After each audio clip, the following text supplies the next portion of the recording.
19 तारीख को village election के लिए ब्लॉक डेपुटेशन के बाद घर लौटते समय तिपरामाथा के कार्यकर्ताओं को बीजेपी के गुंडे और बाइक बल द्वारा हमला किया गया और धमकी दी गई थी। इसी आरोप को लेकर तिपरामाथा के नेताओं ने बीजेपी दल के कार्यकर्ताओं को ये सब रोकने की बात कही। जैकब हलाम, YTF सुरमा ब्लॉक प्रेसिडेंट तुषार कांति देबर्मा, 46 सुरमा ब्लॉक प्रेसिडेंट कुमार हालाम समेत पापिया छरा के विधानसभा ऑब्जर्वर ने इसके विरोध में अपना आवाज उठाया और ऐसे आक्रमण ना थमने पर विरोध आंदोलन करने की बात कही। 19 तारीखे যখন আমাদের সারা ত্রিপুরা ব্যাপী ব্লক ডেপুটেশন আমরা করেছিলাম, কারণটা ব্লক ডেপুটেশনের কারণটা হইল যে আমাদের বিসি ইলেকশনগুলো 1.5 বছর ধরে আজ কাল করতে করতে পিছিয়ে নিয়ে যাচ্ছে।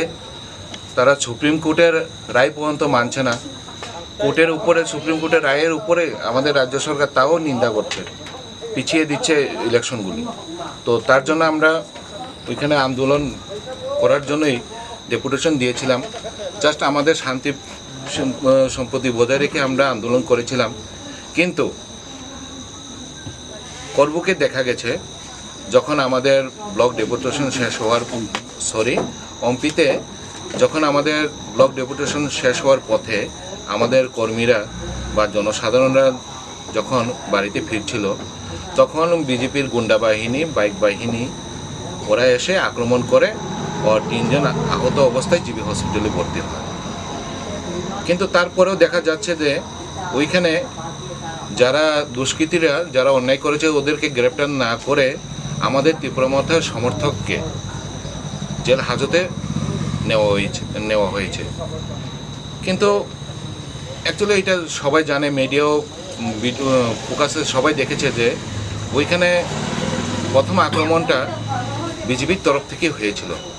কারণটা হচ্ছে যারা আক্রমণ করেছিল ওদের হাতে ফ্ল্যাগ ছিল, বিজেপির পতাকা ছিল, তার জন্য আমরা বলছি যে বিজেপি আক্রমণ করেছে।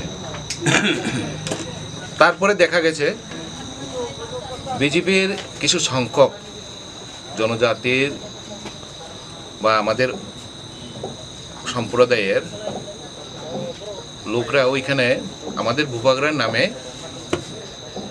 কুৎসিত কথা বলে ওইখানে ভাষণ দিচ্ছে বা আন্দোলন করে চলছে। অ্যাকচুয়ালি আমি বলতে চাই, বাঙালি হোক বা ট্রাইবেল হোক, সবাইকে আমি বলতে চাই আমরা ত্রিপুরা রাজ্যেতে বাস করি। ত্রিপুরার রাজ সম্প্রদায়ের যে কোনো মানুষকে আমরা সম্মান দিয়ে চলতে হয়, এটা আমরা সবাই জানি।